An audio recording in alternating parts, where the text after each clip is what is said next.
warahmatullahi wabarakatuh. Alhamdulillahirabbil alamin hamdan katsiran kama hamar yuzrahu ala dini kullihi wa kafa billahi syahida. Asyhadu an la ilaha illallah wahdahu la syarikalah wa asyhadu anna Muhammadan abduhu wa rasuluhu sallallahu alaihi wasallam. Bapak Ibu sahabat rahimakumullah, bahagia sekali saya bisa kembali hadir bersama sahabat masih dalam program Pojok Surau yang hari ini kita bicara tentang hati.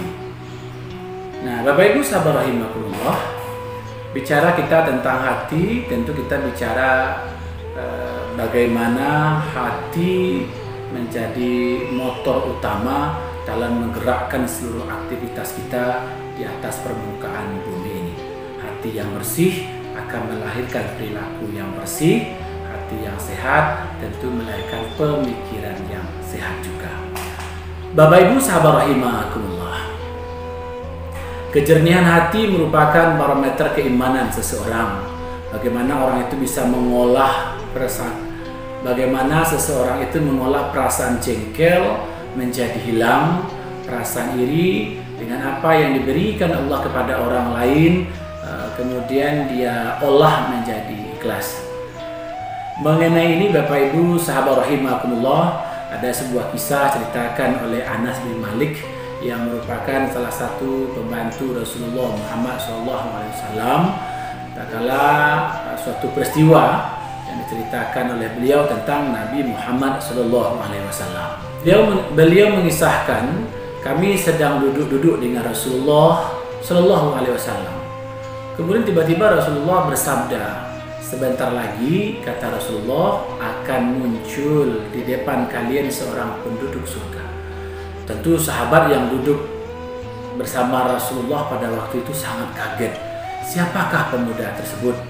Memang tidak selang berapa lama Nabi mengucapkan itu, dan terlihat seorang Ansor yang datang lewat di hadapan mereka sambil jenggotnya masih basah dengan air wudhu dan sandal jepit masih berada di tangannya.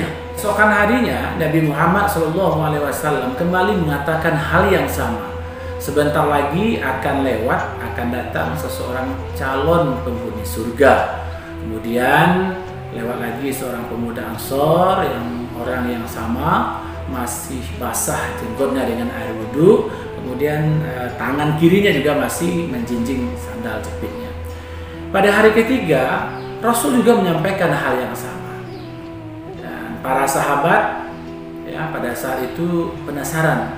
Akhirnya Abdullah Amr bin As memberanikan diri untuk bertanya kepada Rasulullah, siapakah sebenarnya orang ini Rasulullah? Kenapa dia dikatakan menjadi ahli surga?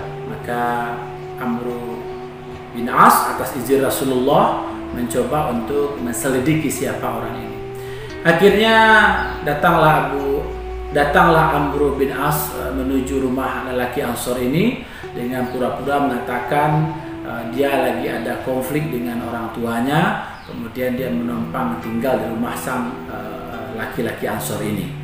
Setelah diselidiki apa saja sih amalannya sehingga kenapa Nabi Muhammad SAW mengatakan orang ini ahli surga, orang ini pasti masuk ke dalam surga. Dilihat dari awal, dari maghrib, isya, subuh, tidak ada terlalu yang istimewa dengan orang-orang. Tidak ada yang terlalu istimewa dari amalan sang laki-laki Ansor ini. Setelah 3 hari Amr bin As berada di dalam rumah sang pemuda Ansor ini, sahabat rahimakumullah, hampir saja beliau meremehkan. Dan Amr bertanya kepada laki-laki ini, saya sebenarnya mau coba bertanya kembali kepada engkau. Setelah saya perhatikan selama 3 hari saya di sini, hampir tidak ada saya melihat ibadah engkau yang istimewa dibandingkan dengan sahabat-sahabat yang lain yang pernah juga kami temui, kata Amr bin As. Dan dijelaskan oleh sang pemuda ini, dijelaskan oleh laki-laki yang soleh, benar, memang begitulah amalan saya. Begitulah aku hanyalah yang engkau lihat, tidak lebih daripada itu.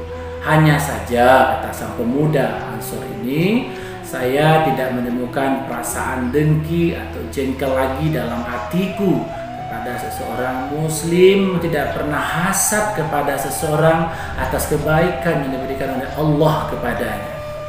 Nah, inilah yang mengantarkan jawaban sempurna. Mendapati jawaban memuaskan ini, Abdullah menimpali, nah inilah amalan yang mengantarkan engkau menuju ke surganya Allah, dan inilah yang tidak kami mampu. Bapak Ibu sahabat rahimakumullah, itulah cerita singkat seputar bagaimana jika hati itu ditata dengan baik, dikelola dengan baik, justru mengantarkan ke surganya Allah dibandingkan orang-orang yang mempunyai ibadah khusus. Nah, Bapak Ibu sahabat rahimakumullah, bicara tentang hati, Imam Al-Ghazali menyampaikan bahwa sesungguhnya apa sebenarnya makanan hati ini agar terhindar dari penyakit-penyakit yang mengerogotinya.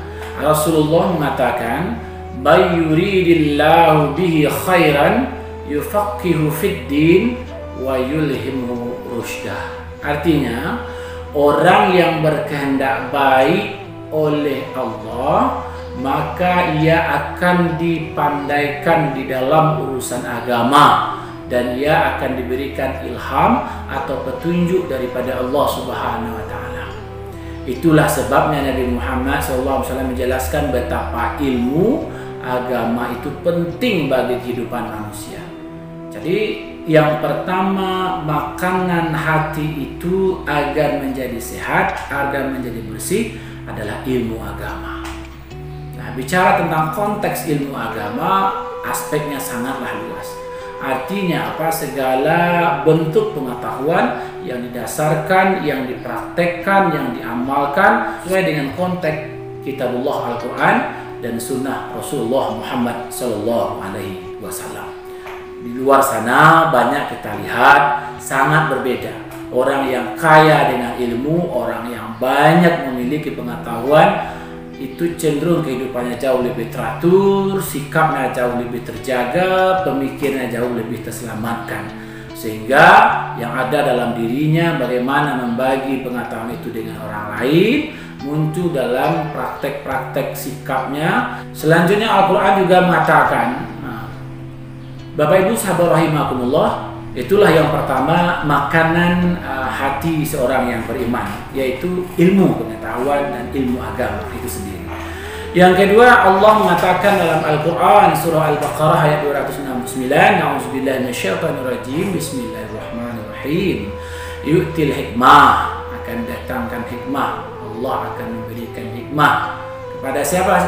May yasha'u wa may yu'tal hikmah faqad utiya khaira katsira wa ma yadhakkaru illa ulul albab. Artinya, Allah memberikan hikmah kepada orang yang Dia kehendaki. Barang siapa diberi hikmah oleh Allah, sesungguhnya ia telah diberikan kebaikan yang banyak kepada orang itu, dan tidak menerima pengingat kecuali orang-orang yang memiliki akal yang sempurna.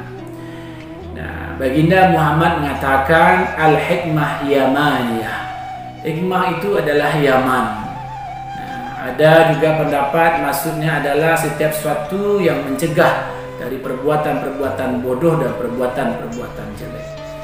Ya, jadi hikmah itu bagaimana orang bisa menampilkan sesuatu dalam dirinya, dalam sikapnya, dalam lisannya, dalam aktivitasnya adalah perilaku-perilaku yang patut dicontoh dan ditiru oleh orang lain. Nah, semakin banyak hikmah itu terpatri dalam dirinya, maka itulah sebenarnya makanan hati bagi dirinya. Oleh sebab itu, ilmu dan hikmah adalah makanan yang harus dimiliki oleh hati agar hati menjadi sehat, agar hati itu menjadi bersih. Bapak Ibu rahimakumullah, moga saja tausiah singkat ini mendorong kita untuk berperilaku baik, terutama untuk diri kita sendiri. Kemudian kita bisa mencontohkannya kepada orang lain, terhadap lingkungan terhadap keluarga kita, lingkungan kita, dan orang-orang yang terdekat dengan kita. Ingat, kesombongan dan ketakaburan adalah awal dari kejatuhan dan kehancuran. Wallahu muwaffiq ila aqwamit thoriq.